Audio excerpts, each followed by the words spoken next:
ಚನ್ನಗಿರಿ ತಾಲೂಕಿನಲ್ಲಿ ಭೀಕರ ರಸ್ತೆ ಅಪಘಾತ, ಯುವಕನ ಪ್ರಾಣವನ್ನ ಕಿತ್ತುಕೊಂಡಿದೆ. ಅಪಘಾತದ ಬಳಿಕ ಲಾರಿ ಚಾಲಕ ಸ್ಥಳದಿಂದ ಪರಾರಿಯಾಗಿರುವುದು ಸಾರ್ವಜನಿಕರ ಆಕ್ರೋಶಕ್ಕೆ ಕಾರಣವಾಗಿದೆ. ದಾವಣಗೆರೆ ಜಿಲ್ಲೆ ಚನ್ನಗಿರಿ ತಾಲೂಕಿನ 10ನೇ ಮೈಲಿಕಲ್ಲು ಕ್ರಾಸ್ನಲ್ಲಿ ಹಂಕಲು ಗ್ರಾಮಕ್ಕೆ ಹಾದು ಹೋಗಿರುವ ಬಳಿ ಅಪಘಾತ. ಚನ್ನಗಿರಿ ಬೀರೂರು ರಾಜ್ಯ ಹೆದ್ದಾರಿ ರಸ್ತೆಯಲ್ಲಿ ನಿನ್ನೆ ಸಂಜೆ ಸುಮಾರು 7:45 ವೇಳೆಗೆ ಈ ದುರ್ಘಟನೆ ನಡೆದಿದೆ. ಬುಸ್ಸನಹಳ್ಳಿ ಗ್ರಾಮದ ನಿವಾಸಿ ಫೋಟೋಗ್ರಾಫರ್ ವೃತ್ತಿಯಲ್ಲಿ ತೊಡಗಿಸಿಕೊಂಡಿದ್ದ 24 ವರ್ಷದ ಜಗದೀಶ್ ಡಿಎಸ್ ಎಂಬ ಯುವಕ ಈ ಅಪಘಾತದಲ್ಲಿ ಸ್ಥಳದಲ್ಲೇ ಮೃತಪಟ್ಟಿದ್ದಾನೆ. ಮನೆಯ ಕಟ್ಟಡವನ್ನ ವೀಕ್ಷಿಸಿ ಮರಳುತ್ತಿದ್ದ ವೇಳೆ ತಮ್ಮ ಅಜ್ಜ ಓಂಕಾರಪ್ಪ ಅವರನ್ನ ಬೈಕ್ನ ಹಿಂಬದಿ ಸೀಟಿನಲ್ಲಿ ಕೂರಿಸಿಕೊಂಡು ತೆರಳುತ್ತಿದ್ದಾಗ ಬೀರೂರು ಕಡೆಯಿಂದ ಅತಿ ವೇಗ ಹಾಗೂ ಅಜಾಗರೂಕತೆಯಿಂದ ಬಂದ ಲಾರಿಯೊಂದು ಬೈಕ್ಗೆ ಭೀಕರವಾಗಿ ಡಿಕ್ಕಿ ಹೊಡೆದಿದೆ. ಡಿಕ್ಕಿಯ ತೀವ್ರತೆಗೆ ಬೈಕ್ ಸವಾರ ಜಗದೀಶ್ಗೆ ತಲೆ ಸೇರಿದಂತೆ ದೇಹದ ವಿವಿಧ ಭಾಗಗಳಿಗೆ ಗಂಭೀರ ಪೆಟ್ಟು ಬಿದ್ದು ಸ್ಥಳದಲ್ಲೇ ಸಾವನ್ನಪ್ಪಿದ್ದಾನೆ. ಅದೇ ವೇಳೆ ಹಿಂಬದಿ ಸವಾರ ಓಂಕಾರಪ್ಪ ಅವರಿಗೆ ತೀವ್ರ ಗಾಯಗಳಾಗಿವೆ. ಅಪಘಾತದ ಬಳಿಕ ಲಾರಿ ಚಾಲಕ ವಾಹನ ನಿಲ್ಲಿಸದೆ ಸ್ಥಳದಿಂದ ಪರಾರಿಯಾಗಿರುವುದು ಸ್ಥಳೀಯರ ಆಕ್ರೋಶಕ್ಕೆ ಕಾರಣವಾಗಿದೆ. ಗಾಯಾಳುವನ್ನ ತಕ್ಷಣ ಚನ್ನಗಿರಿ ಸರ್ಕಾರಿ ಆಸ್ಪತ್ರೆಗೆ ದಾಖಲಿಸಿ ನಂತರ ಹೆಚ್ಚಿನ ಚಿಕಿತ್ಸೆಗೆ ಶಿವಮೊಗ್ಗದ ಖಾಸಗಿ ಆಸ್ಪತ್ರೆಗೆ ಸ್ಥಳಾಂತರಿಸಲಾಗಿದೆ.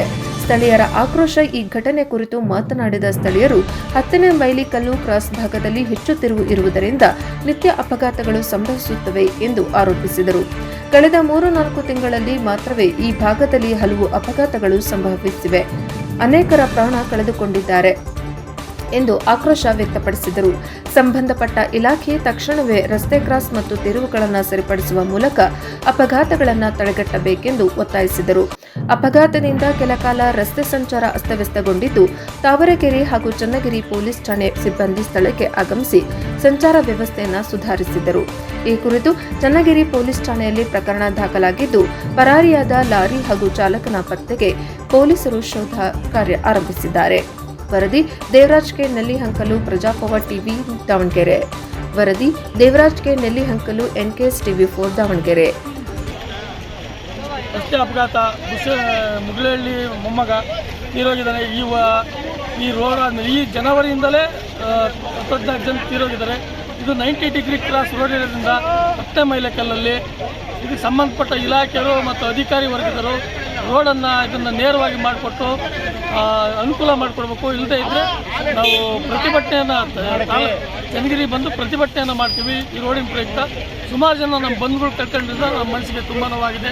ಎಷ್ಟೋ ಲಾರಿಗಳು ವೆಹಿಕಲ್ಗಳು ಕಾರುಗಳು ಜಾಮ್ ಆಗಿದ್ದಾವೆ. ತುಂಬ ಅನ್ಯಾಯ ಆಗ್ತದೆ. 10ನೇ ಕ್ರಾಸನ್ನು ಸರಿಪಡಿಸಬೇಕು ಅಂತ ಸಂಬಂಧಪಟ್ಟ ಇಲಾಖೆ ಅಧಿಕಾರಿಗಳು ಮತ್ತು ರಾಜಕೀಯ ವರ್ಗದವರಿಗೆ ಇಷ್ಟಪಡ್ತೀವಿ. ಸ್ಪಂದಿಸ್ತಾ ಇದ್ರೆ ಅಧಿಕಾರಿ ವರ್ಗ ಮತ್ತು ಆಡಳಿತ ವರ್ಗ ಸ್ಪಂದಿಸ್ತಾ ಇದ್ರೆ ನಾವು ಪ್ರತಿಭಟನೆ ಮಾಡ್ತೀವಿ ಅಂತೇಳಿ ಈ ಮೂಲಕ ತಮ್ಮಲ್ಲಿ ಕೇಳ್ಕೊಳ್ತಾ ಇದ್ದೀವಿ. ಮುಗಳಹಳ್ಳಿ ಗ್ರಾಮಕ್ಕೆ ಹೋಗುವಾಗ ಇಲ್ಲಿ 10ನೇ ಕಲ್ಲಲ್ಲಿ ಆಕ್ಸಿಡೆಂಟ್ ಆಗಿರೋದು. ಜೀವನ ಸ್ಪಾಟ್ ಆಗಿದೆ. 23 ವರ್ಷ ಸ್ಪಾಟ್ ಆಗಿದ್ದಾನೆ. ಓಂಕಾರಪ್ಪ ಅವರಿಗೆ 60 ವರ್ಷ ಅವರಿಗೆ ಕಾಲು ಮುರಿದಿದೆ. ಏನು ಅವರಿಗೆ ತಗೊಂಡೋದ್ರ ಚಿಕಿತ್ಸೆಗೆ? ಹೆಚ್ಚಿನ ಚಿಕಿತ್ಸೆಗೆ ಶಿವಮೊಗ್ಗಕ್ಕೆ ತಗೊಂಡೋಗಿದ್ದಾರೆ. ಇದು ರಾಜ್ಯ ಹೆದ್ದಾರಿ ಆದ್ಕಿಂತ ಭಾಳ ಶಾರ್ಟ್ ಕರ್ವ್ ಇದೆ. ಇದು ಲಾಂಗ್ ಕರ್ವ್ ಆಗಬೇಕು. ಇದು ಇದರಿಂದ ಸುಮಾರು ಹೆದ್ದಾರಿಯಾಗಿ 3-4 ವರ್ಷದಲ್ಲಿ ಒಂದು 120 ಜನದ ಮೇಲೆ ತೀರ್ಕೊಂಡಿದ್ದಾರೆ ಆಕ್ಸಿಡೆಂಟ್ ಆಗಿ. ತಕ್ಷಣ ಬರ್ತಾ ಗಾಡಿಗಳು, ಲಾರಿಗಳಂತೂ ಸುಮಾರು ಎಡಗಡಿಕೆ ಒಂದು 100 ಲಾರಿಗಳು. ಹಾಗಾಗಿ ಶಾರ್ಟ್ ಕರ್ವ್ ಇರೋದನ್ನ ಲಾಂಗ್ ಕರ್ವ್ ಮಾಡಬೇಕು. ಇಲ್ಲ ಈ ರೋಡನ್ನ ಸ್ಟ್ರೈಟ್ ಮಾಡಬೇಕು. ಆಗ ಅಪಘಾತಗಳನ್ನ ತಪ್ಪಿಸ್ಬೋದು. ಇದು ತಕ್ಷಣ ಆಗಬೇಕು. ಇಲ್ಲ ಅಂತಂದ್ರೆ ಇನ್ನೂ 100 ಜೀವಗಳ ಬಲಿ ತಗೊಳ್ತಾರೆ ಈ ರಸ್ತೆ.